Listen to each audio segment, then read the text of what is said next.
तो आज मैं आपको पढ़ाता हूँ 4 अंकों की वर्गमूल, 4 अंकों की संख्या का वर्गमूल को हम अगर 4 अंकों की संख्या है उसका हमें वर्गमूल ज्ञात करना है तो एक विलोपनम मेथड मतलब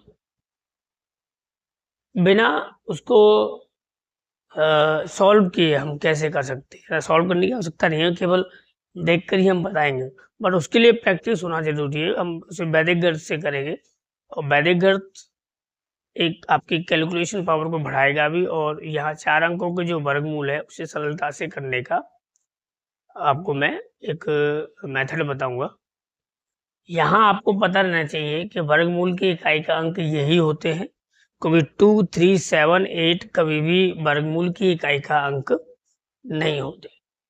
और यहाँ संख्या की इकाई का अंक क्या होगा, ये यानी वर्गमूल में जो होंगे वो 1, 4, 5, यानी 1 जो होगा उसका 1 और 9 आ सकता है, 4 है उसका 2, 8 हो सकता है, 5 का 5 रहेगा, 6 का 4, 6, 9 का 3, 7 और 0।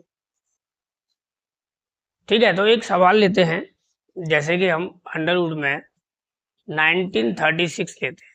बड़ी सिंपल है। सिंपल कैसे है कि आपको हो केवल ये 1 से लेकर 10 तक के वर्गमूल याद रखने हैं। 1 का 1, 2 का 4, 3 का 9, 4 का आपका 16, 5 का 25, 6 का 36, 7 का 49, 8 का 64, 9 का आपका 81 और 10 का 100। तो आप यहाँ 2 जोड़े बना लीजिए, 2 पेयर बना लीजिए, 2 पेयर बना लीजिए आपने। देखिए यहाँ 36 है, 6 है, तो इसका मतलब 4 और 6 कोई एक आएगा। अब कंफर्म नहीं है कौन सा आएगा और उसे पता करना है हमें। तो सिंपल तरीका है, जो 19 है ना, ये 19 बताएगा हमें, क्योंकि 19 किसके स्क्वायर के बीच में आता है। देखिए 4 के स्क्वायर के बीच में आता है और 5 के स्क्वायर के बीच में आता है। तो 19 को हम देखेंगे तो 5 का स्क्वायर तो ज्यादा हो रहा है 25, तो ये 4 के स्क्वायर में आएगा। तो यहाँ तो ये इसका तो आपका आ जाएगा 4 आ जाएगा इसका। तो और हमें जब 6 लिखना है तो यहाँ 2 अंक है, 4 और 6, छोटा बड़ा। तो यहाँ आप क्या कर लीजिए कि 4 × 5 कर लीजिए, कितना हो जाएगा 20। अगर ये 19 20 से कम है तो कम वाला, और अगर ये 19 इससे ज्यादा है तो ज्यादा वाला। तो कम वाला कितना है 4, तो आंसर हो गया आपका 44। एक और सवाल लेते हैं, ठीक है, जो है 43 56। 43 56, देखिए 43 और 56 ये 2 हैं। इसमें वही कंडीशन है, मगर जो 43 जो है वो किस किस के बीच में आता है, तो आपका आता है ये 6 के स्क्वायर के और 7 के स्क्वायर के बीच में।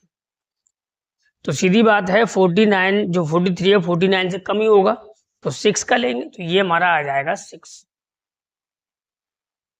अब इन दोनों का मल्टीप्लाई कर दीजिए, यानी 6 × 7 कर दीजिए, कितना हो गया 42।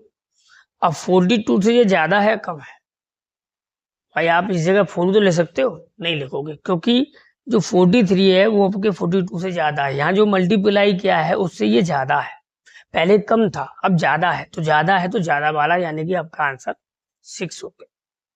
अब आपको लग रहा होगा कि भाई हो सकता है ये गलत हो, तो आप 66 का स्क्वायर निकाल लीजिए वैदिक गणित के द्वंद्व योग से। तो 6 का स्क्वायर करेंगे 36 हो गया, 3 हो गया, 6 × 36 और गुणा 2 कर लीजिए 72 और 3 75 हो गया, 7 आंसर हो गए। 6 × 36 और 7, तो आपके 36 और कितने हो जाएंगे 43, 4 3 5 6। ठीक है, तो ये 4 अंकों की संख्या का वर्गमूल ज्ञात करने की विधि थी, इसे आप उसे कर सकते हैं। बस जो मेथड है उसको याद रखिए। अगली वीडियो में मैं आपको 4 अंकों से ज्यादा संख्या का वर्गमूल करने का विधि बताऊंगा। धन्यवाद।